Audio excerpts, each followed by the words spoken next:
Alright, welcome back to the channel. I've been tinkering with the car for a little bit today. Figured I'd pick up the camera, record some of this stuff, but nothing too amazing. Just been diving in on the fuel rail setup. So I ended up getting my dampener in there. Ended up getting the damper in there. Got the rails set up, got these back on. Got that end hooked up. Also took the jumpers off. I don't know if you can see here. I took off the heat shrink that normally comes on there, put my little sheathing on it just to free up the wires a little, give them a little more freedom. But yeah, I'm just working on this. I'm going to jump on the other side here. I got this one to work on, swap out the rail. So I'm putting a different set of radium rails that I have. They got a little more space. It lifts it up a little higher so I can fit the dampers in. And I'll hook up the vacuum line to give them boost reference and vacuum reference, and we'll see if we get this parallel system to cooperate here. So ended up popping the boost controller off. I got to get another one. I had a buddy that needed it, so I'm going to put this straight back on wastegate pressure, which is around 20 pounds, so nothing too crazy, but I can at least start putting some more data and dialing in everything, because that's the goal. I want to be able to try to hopefully drive it. And my tune is still good. That was on 93 when I had the parallel system, and I'll be able to test it out. Also, another thing that I'm changing, finally getting rid of this bypass valve. Ended up picking up, ordered it up from ETS, got myself the Turbo Smart 50 mil race port Gen 5. Got the new charge pipe. So that's the old charge pipe there. I'm going to take that, put it off to the side. But I think it's time, with 30 pounds of boost running through here, I think that 50 mil will help drop that boost pressure when I need it. I think this bypass valve has been working like a champ. I didn't get any flutter or anything like that, but the idea of 30 pounds of boost getting pushed straight back into the turbo inlet when I'm trying to build boost here and sucking in air just doesn't seem to be very efficient. It just seems like it would cause a lot of turbulence as soon as that pressure dumps back in. And obviously, now that I'm speed density with no mass airflow sensor, that's the perfect time to go ahead and switch it over and take advantage of that. So I got a couple parts that I'm going to be dropping on: the new charge pipe, the blow off valve.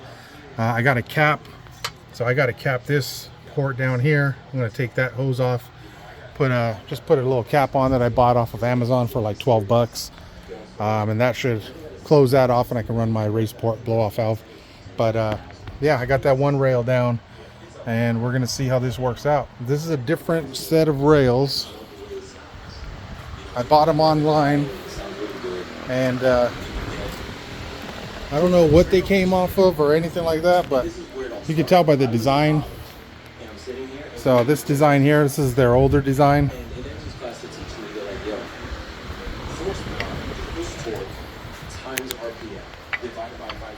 And this is the newer one that I have that was on the car that I just took off.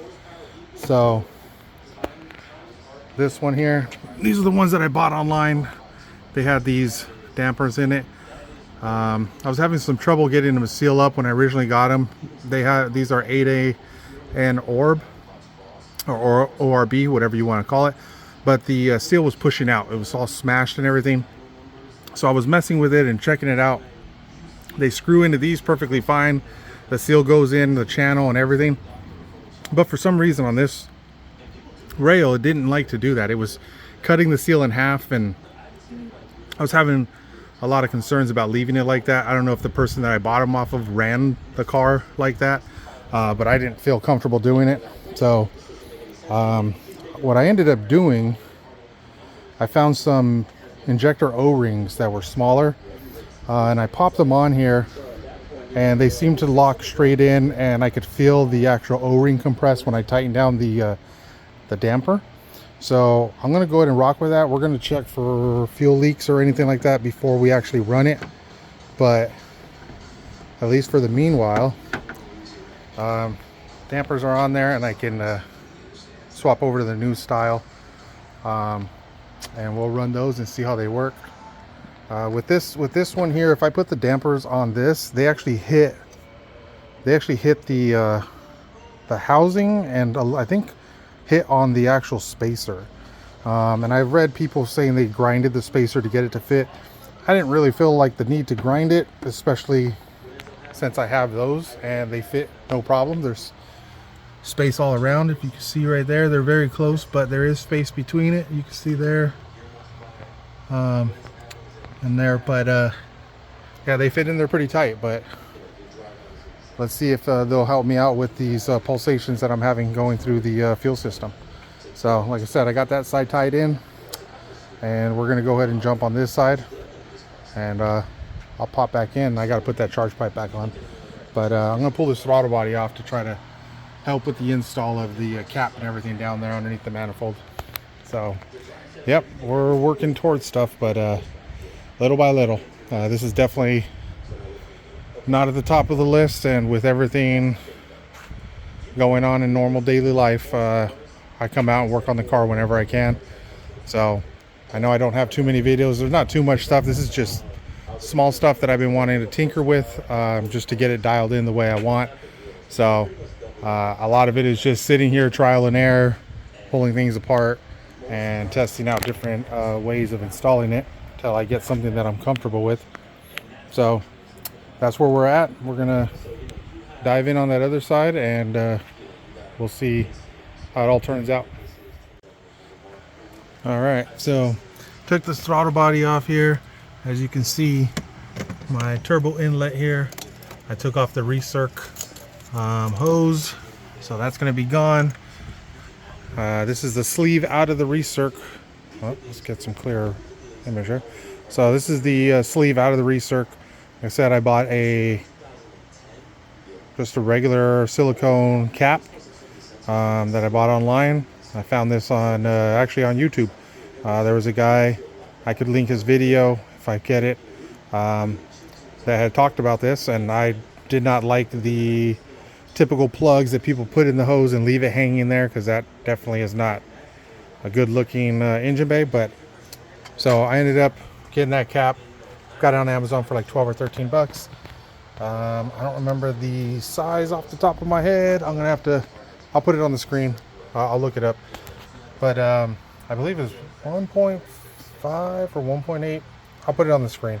But yeah, so I just cut it down because it was like 2 inches long, something like that, or longer. So I cut it down a little, put a hose clamp on it. It's pretty tight on there. I don't think it's going to come off, but just for reassurance, and I'm going to pop this back on there, and that'll take care of the inlet opening, and put my throttle body back on, and that'll frees up a lot of space in there.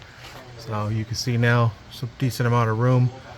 Hopefully I don't need to use that to run my parallel system. So hopefully this series system works out and I don't have to use that area to run a fuel line. But we're going to go forward with what we got right now. And yeah, let me pop this on. I can put the charge pipe back on that side and get that blow off valve tapped in, and then jump back on this rail.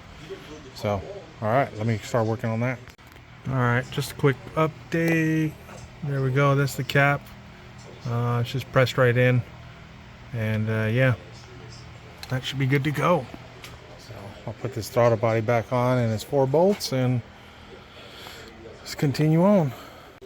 All right, putting everything back on this side here.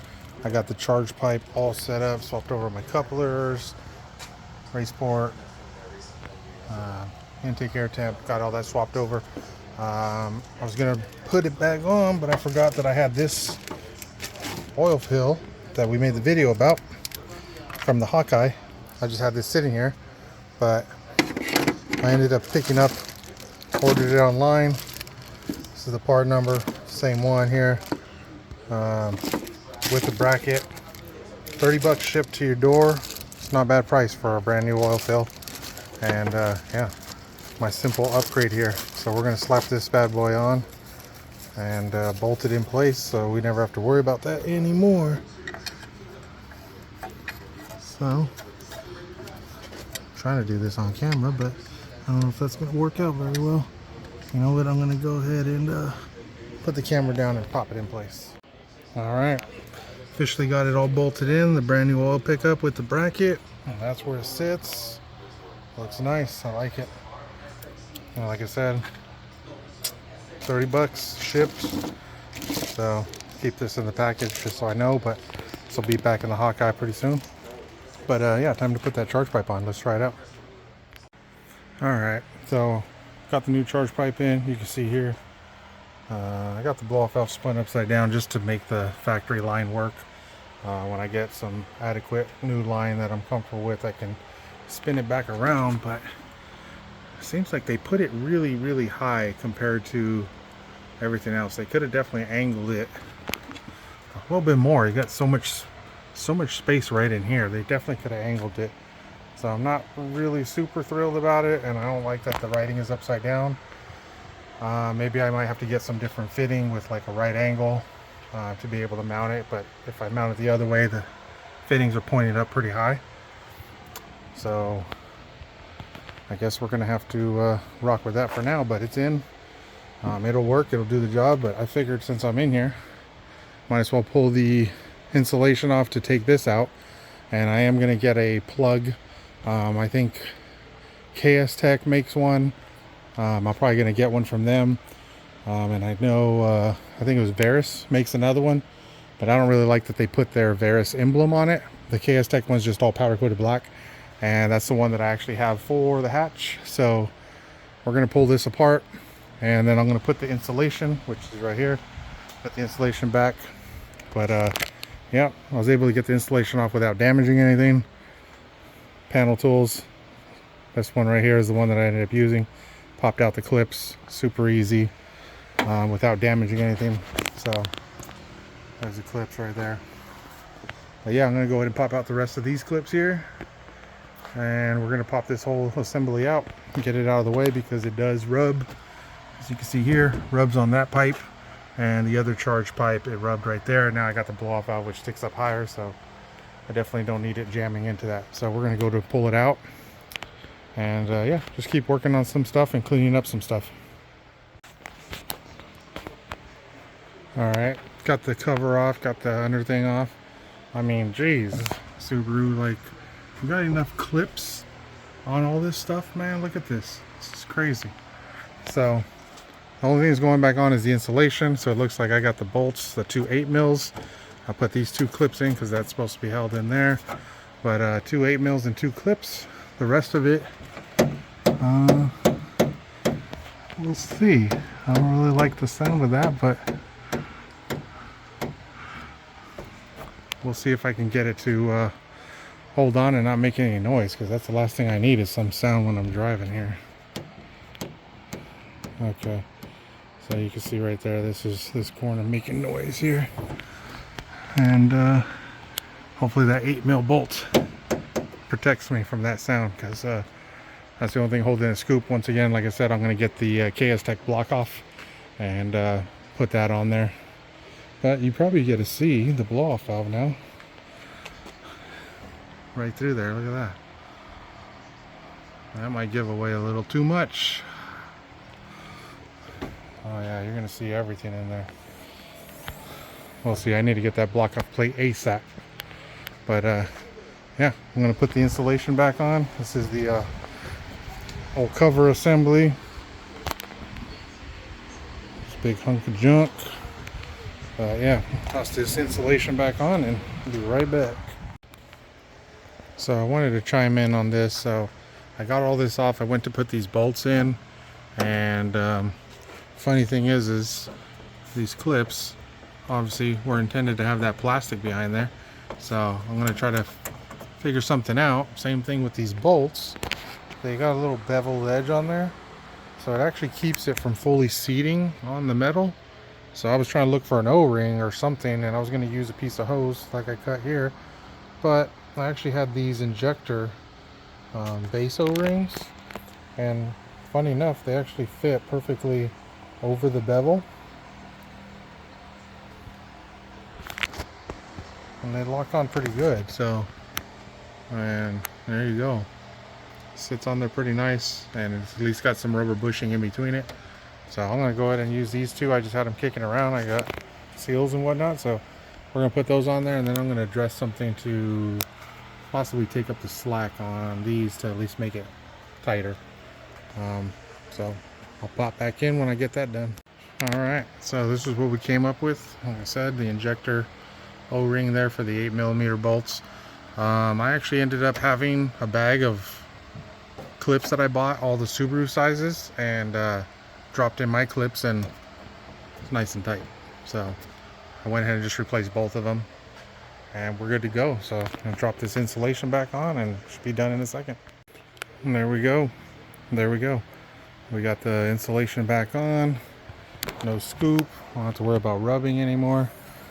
And close this hood up and take a look at what actually touches. Move to my drill and my light.